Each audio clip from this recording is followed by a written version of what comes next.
What's up, y'all? Welcome back to another episode of Sessions with Songhai.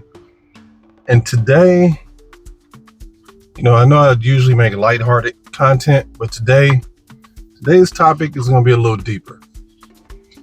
Starting to dig into some of the issues that we're having in dating, especially in the Black community. And I was debating on if I was going to talk about this or not, because it will go over people's heads. But sometimes being Black in America feels like being alone in a room full of strangers and you have amnesia. Everyone else knows who you are, but you don't know who you are. Let's get into it.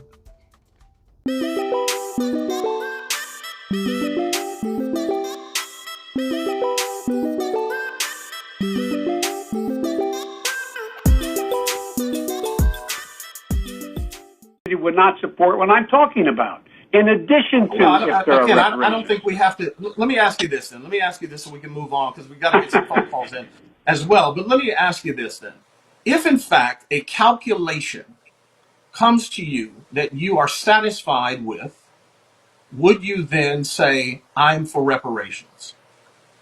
The answer is it would depend on what it was and will it include Native Americans as well. So now you got to ask yourself, why did he mention that? What was the point of him mentioning Native Americans and reparations? Like, how do these two have anything to do with each other? But, it gets deep. It gets real deep. It's a little cloudy. So maybe we can get a little more information in this next video. And hey, don't forget, like, share, subscribe, leave your comments. Love to hear your thoughts and opinions. But let's get into this next video. They told us there were only 5 civilized tribes. But what if I told you there were hundreds more? Tribes that didn't vanish, they were reclassified, renamed, split up, and erased from the record like they never existed. Look at the treaty records. The U.S. government signed agreements with tribes you've never even heard of, like the Yamasee, Apalachee, Nanticoke, and Saponi. So why aren't they federally recognized today? Because the census called them Negro, the courts called them colored, and America deleted them. Over 370 treaties signed with tribes not recognized in the modern Federal Registry. Enumerators were advised to classify mixed or dark-skinned Indians as Negro or mulatto. How do you disappear a whole nation? You don't kill them all. You rename them. You split their communities. You burn their records, and then you call them extinct. Tribes labeled free people of color despite known tribal descent and cultural practice.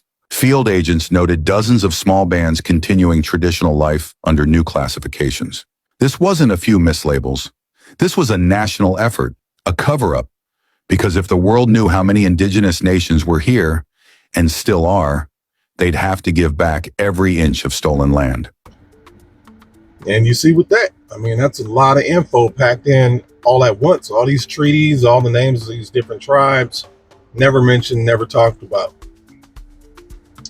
But growing up in Los Angeles or in LA County, primarily like Long Beach, Carson, I saw a lot of, gang banging and Black folks killing each other. It used to be all Black neighborhoods where we had businesses and all this stuff, other types of stuff where we were actually doing well. It's middle class, upper middle class, and then suddenly we see a change to where now the culture is more Latin.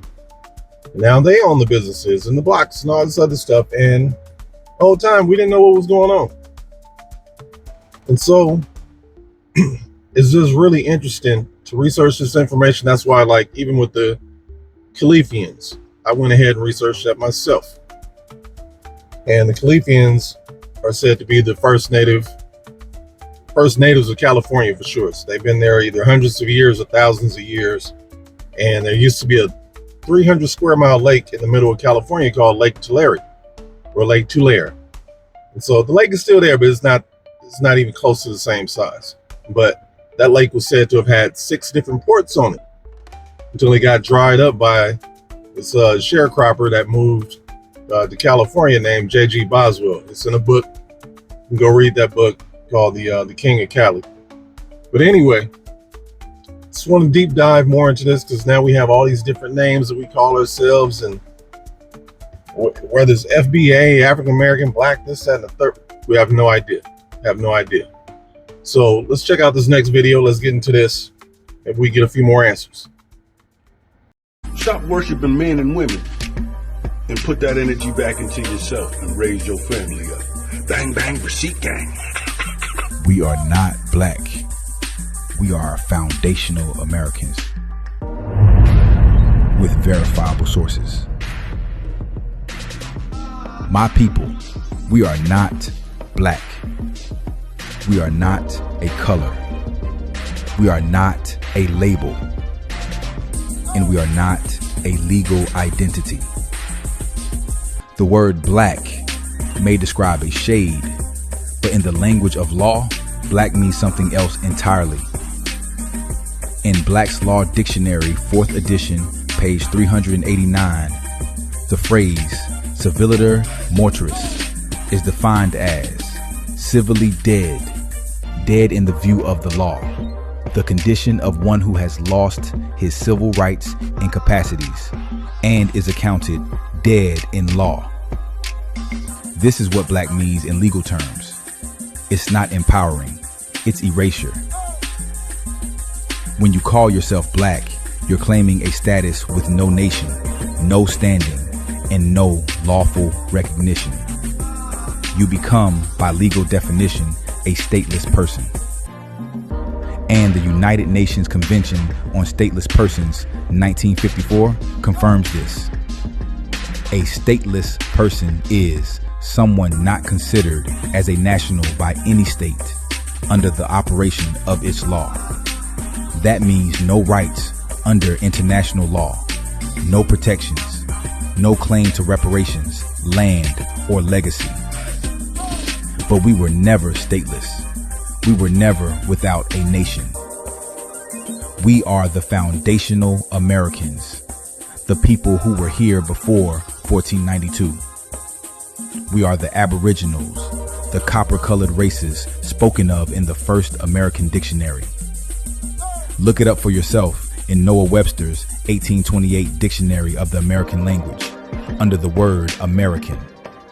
A native of America, originally applied to the Aboriginals or copper-colored races found here by the Europeans. That's not poetic. That's documented. It doesn't say African. It doesn't say immigrant. It says Aboriginal. That's you. Our ancestors didn't come here on slave ships. They greeted them. We built civilizations. We buried our dead in sacred mounds. We walked these lands as sovereigns. But when you say black, you give all of that away. You remove yourself from lawful recognition as a natural person, a living, breathing being with inalienable rights. In Black's Law Dictionary, 6th edition, under the word person, it states, person may include corporations, companies, associations, firms, partnerships, societies, and joint stock companies, as well as individuals.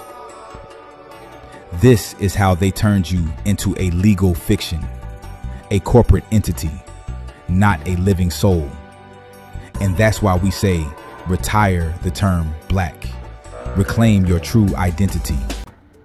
There you have again a lot of info. It's all packed in. It's a lot to think about. And the whole thing about it, you might be thinking, what the hell does this have to do with dating? In the black community, like, what does this have to do with anything? It's culture. We don't have any. Culture we have, for the most part, we know about soul food. We know about hip hop and R&B, sports, entertainment, stuff like that. We don't even acknowledge all the great black inventors over all these years, over all these decades. The things we really should be celebrating. But the whole point is this, you know, when you go to other countries whether you decide to get your passport, start dating, in another country, you're going to run into their culture. They move different. It's structured. Might not be the best structure, but there's structure. And there's different expectations on the men, on the women.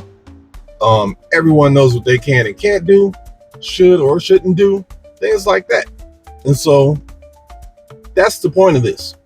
It's hard to come to a place of where we should be as a community when the community doesn't even know who they are. And so it's a lot of research to go into this, but you guys don't forget, like, share, comment, definitely drop the thoughts and opinions in there. I want to know what you think on this. Pick up some books. Don't be afraid to read, not just ChatGPT and Google. That's not where all the answers are. It's some of them to get you on your start down that path. But you're going to have to check this out for yourselves. So that's really been on my heart. Wanted to get this video out. And as always, until next time, I'll get at y'all.